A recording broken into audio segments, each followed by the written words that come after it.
दिल्ली की जनता के लिए डीटीसी बहुत जरूरी है और डीटीसी ही जरूरी है, क्योंकि ये लोग पूरे दिन अपने काम पे जाने वालों को, सरकारी जाने वालों को, प्राइवेट सेक्टर में पूरे दिन उनको ढोते हैं, पूरे दिन काम कर।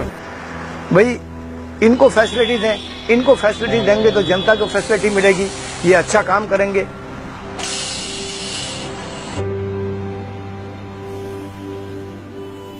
अपने लिए तो ये कुछ नहीं मांग रहे हैं, जनता के लिए मांग रहे हैं ये। तो बसें जो आएंगी वो जनता की सुविधा के लिए आएंगी, कोई प्राइवेट इनके लिए तो आएंगे नहीं। पर्सनल तो ये उसमें कुछ करेंगे नहीं। पर्सनल तो इनका काम है कि सवारी ढोना, स्टॉप टू स्टॉप चलना, इसके अलावा कोई चीज नहीं है। इस रूम का मैं 6,500 रुपये किराया देता हूँ, बिजली का बिल अलग देता हूँ। उसके बाद में ये हाल है कि तनख्वाह हमारी आ रही 10,000। सिर्फ इस 10,000 में हम क्या करेंगे?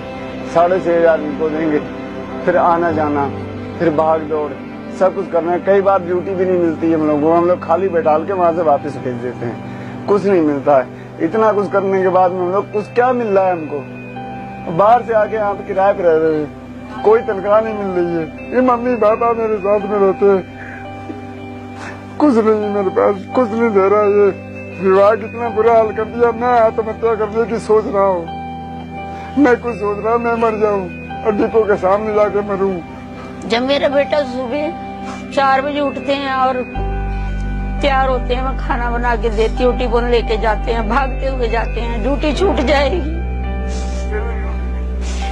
मैं पीछे, मेरे भी यही ध्यान रहता है कि कैसे सड़कें पार करते होंगे, क्या करते होंगे, कैसे जाते होंगे। मैं भी फोन कर करके पूछती रहती हूँ। फिर पूछा जाता है 1 घंटे बाद, नहीं मम्मी अभी मेरा नंबर नहीं आया। फिर मेरा नंबर नहीं आया। धीरे धीरे दोपहर हो जाती है, दोपहर से शाम हो जाती है, शाम को भी ये खाली हाथ वापस लौट आते हैं। सुबह 3 बजे उठने के बाद भी अपने घर की तैयारी करके, छोटे मोटे घर के काम करके भी, और सुबह पहुंचना पड़ता है इतनी जल्दी, क्योंकि शिफ्ट की ड्यूटी है ये।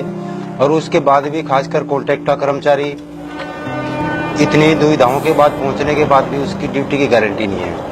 दिल्ली की पब्लिक को भी इसके बारे में सोचना होगा कि आपकी सेवा में जो कर्मचारी है उनके साथ कितनी मानसिक प्रताड़ना हो रही है। जो रेगुलर काम होने वाला है, आपका संविधान तो कहता है कि भाई वहाँ पे कॉन्ट्रैक्टर कर्मचारी होना ही नहीं चाहिए, जबकि उसको भी ना मानते हुए ठेकेदार के अधीन काम करवा रहे हैं। सुप्रीम कोर्ट कह रहा कि भाई समान काम का समान वेतन मिलना चाहिए, सुप्रीम कोर्ट की भी अवहेलना कर रहे हैं।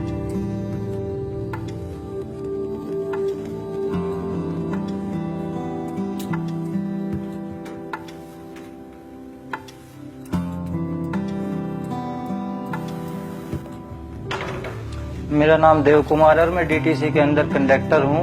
और मैं ये बताने चाह रहा हूं कि डीटीसी के अंदर आज की डेट में हमारा गुजारा नहीं हो रहा है। 6-7 हजार रुपए की सैलरी के अंदर ये मेरे दोनों बच्चे या मैं या मेरे परिवार का कोई भी आदमी पेट भर के रोटी नहीं खा पा रहा है। और मैं जहाँ इससे पहले नौकरी करता था वहाँ मेरे को 17-18 हजार रुपए भी आराम से मिलते थे। मैं डीटीसी के अंदर एक उज्जवल भविष्य लेकर भर्ती हुआ था कि काश हम भी पक्के होंगे, हमें भी सरकारी नौकरी मिलेगी।